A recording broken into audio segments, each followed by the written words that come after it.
I'm Billy Hollowell, and welcome to Newsmakers, a show where we bring you interviews with pastors, actors, entertainers, and other notable news figures.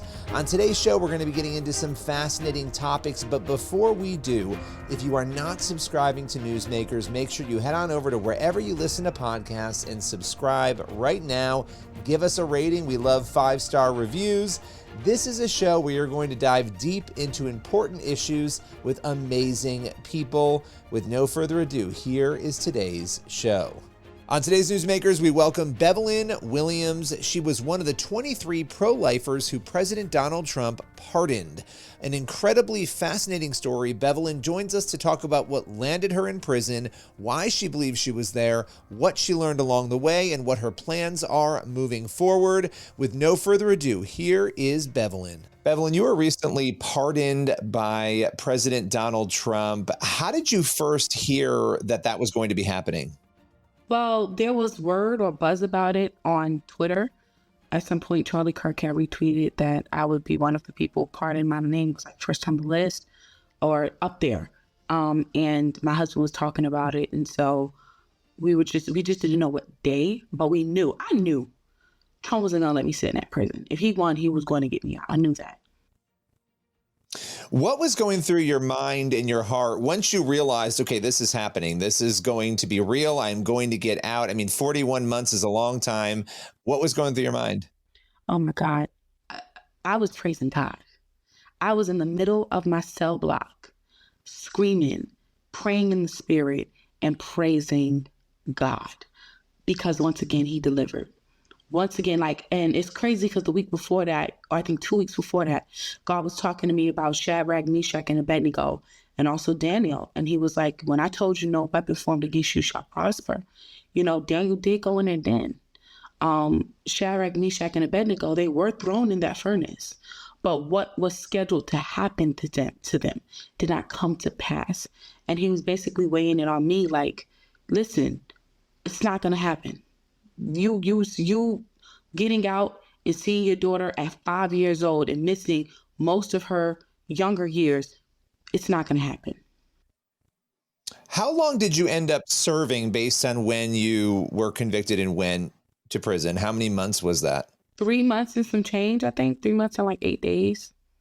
And you have a baby. You have a two-year-old, right? I mean, you have a small baby. So that's why you said she would have been 5 years old when you were done with this.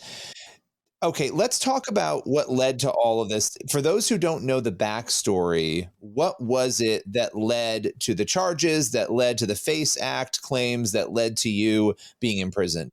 Well, in 2020, I had a Jesus Matters rally. Okay, it was a 2-day rally.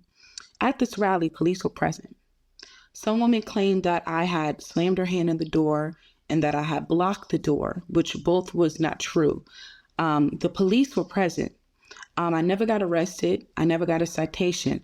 There's even a video going around on Facebook where I have recorded an officer saying I never blocked the doors, right? So what was peculiar about my case is that they waited 2 years to prosecute me right after Roe versus Wade had been overturned to the states.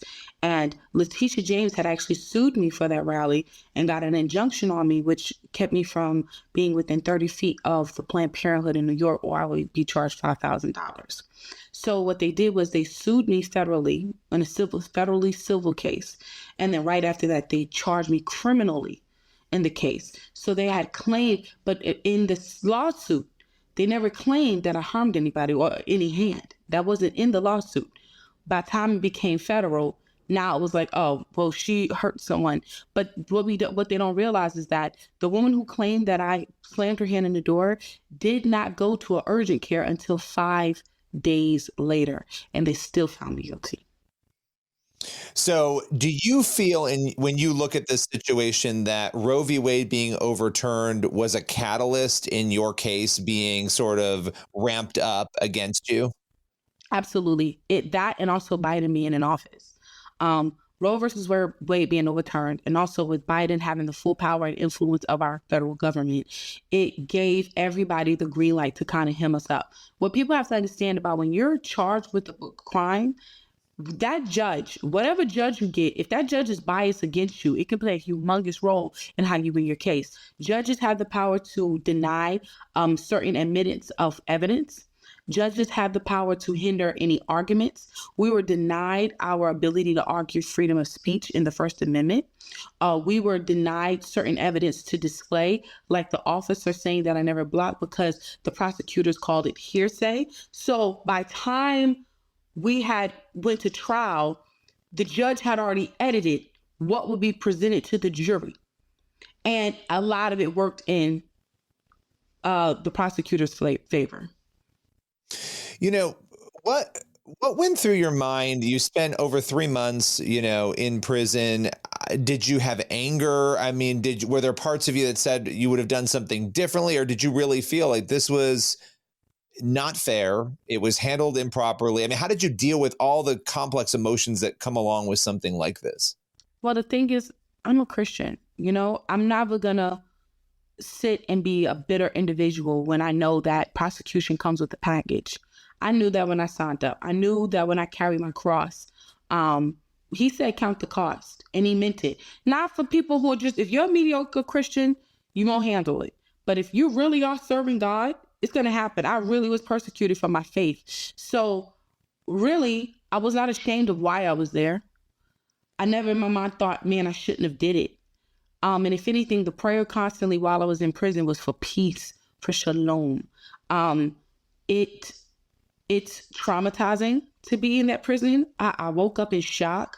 I don't know if you've ever lost like a family member, but for anybody who ever has, when my dad died for like 6 months, I would wake up in shock that he was really gone. I still have moments like that where it'll hit me in prison. While I was in prison, I was laying in bed and it hit me. Oh my God, my dad is gone. In the same way, when I was in prison for those 3 months, it would hit me every day. Oh my God, I'm in prison. And I would have to just count on God to give me the peace I needed to push forward.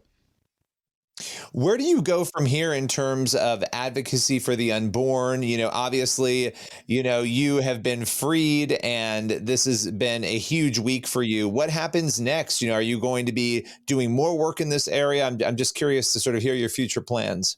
Yeah, I feel like doors are opening tremendously for me with the pro-life movement. I think certain individuals that I wasn't connected with then want to connect with me now. And I think I feel like God is placing me up as a display for zeal in him and how he still delivers. And so if I can be like that voice of reason to people to just serve God and just trust him, that I believe that's the season we're in. I feel like my job is to band people together, no matter how they, everybody doesn't protest abortion the same way. Some pray, some speak, some don't, but I feel like this is the season for us to start banding together. And I feel like I'm that voice of reason to convince others that it's important to do. And then on another hand, I feel like I got more work. I mean, I have to address the BOP. That prison, the amount of drugs, the amount of sodomy.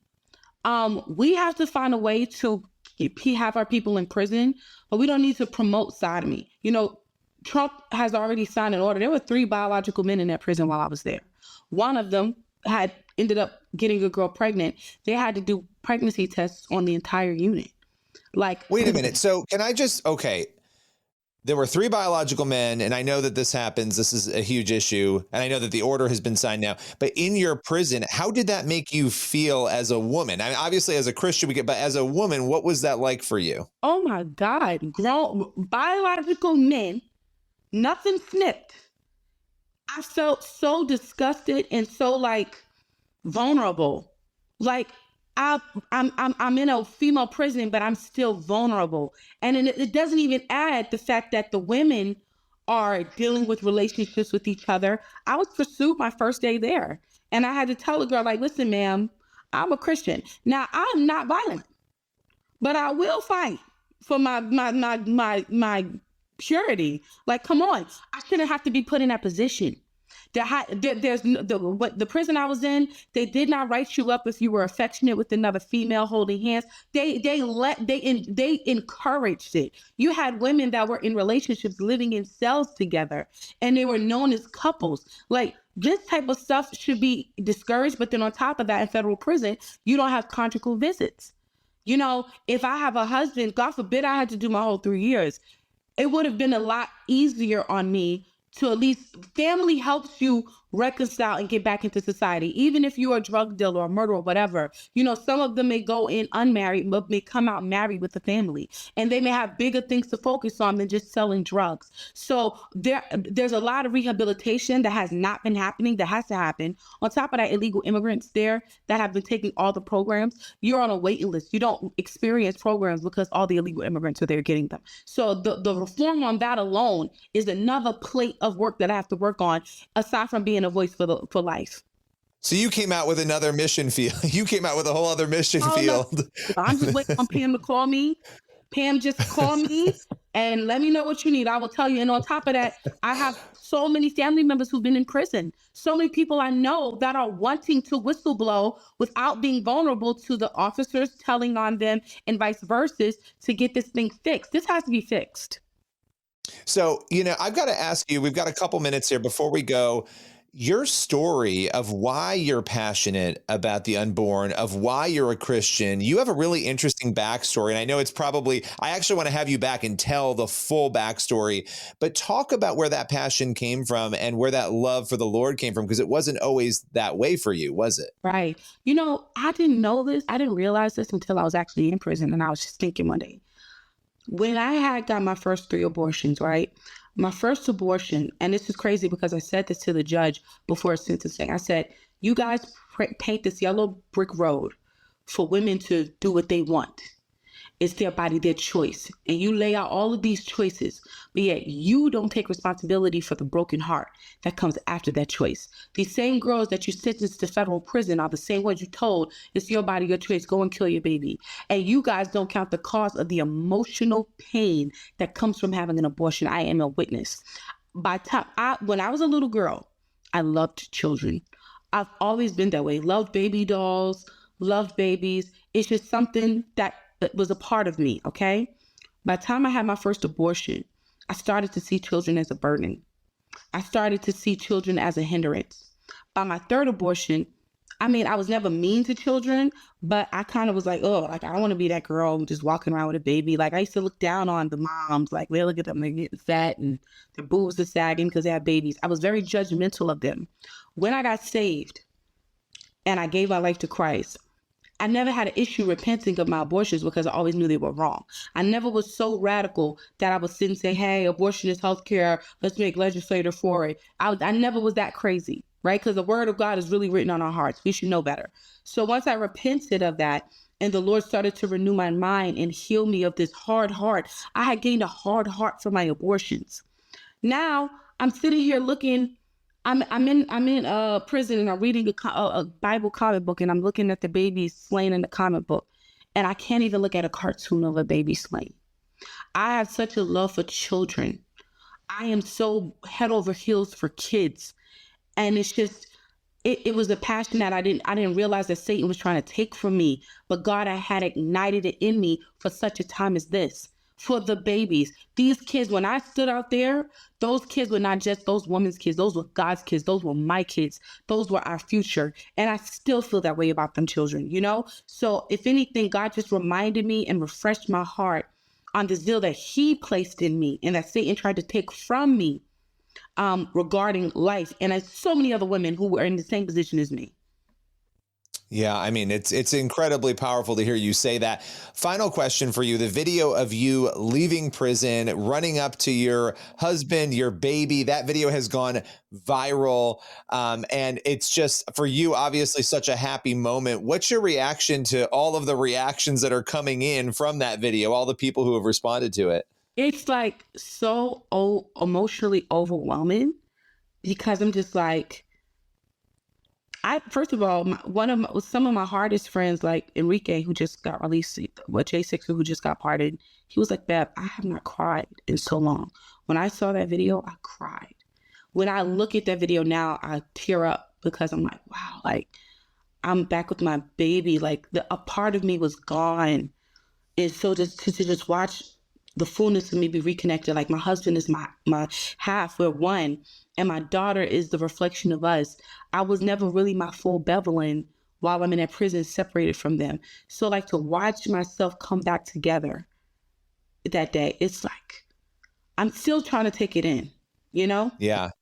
Yeah. And I appreciate you talking to me because you and I were texting, I think the next day after you got out, and I appreciate you reaching back out and coming on, with us because there's a lot going on and a lot of people wouldn't even take the time because you're trying to adjust to your new normal, your old normal that you got back. And I just appreciate you joining us today. Right. Thank you. I mean, I couldn't leave y'all hanging. The reality is I did not do this bit by myself. My supporters and my brethren in Christ, they did it with me. So I need the rest still. I'm still tired, but I feel like I don't want to just leave you guys hanging and leave you out of celebrating this. Usually I wouldn't have even recorded the video, but I was like, they deserve that. They deserve that moment because they rode with me through this. And so it's only right. Well, we're going to have you back soon to tell more of your backstory. I really appreciate your time today. Thank you so much for having me.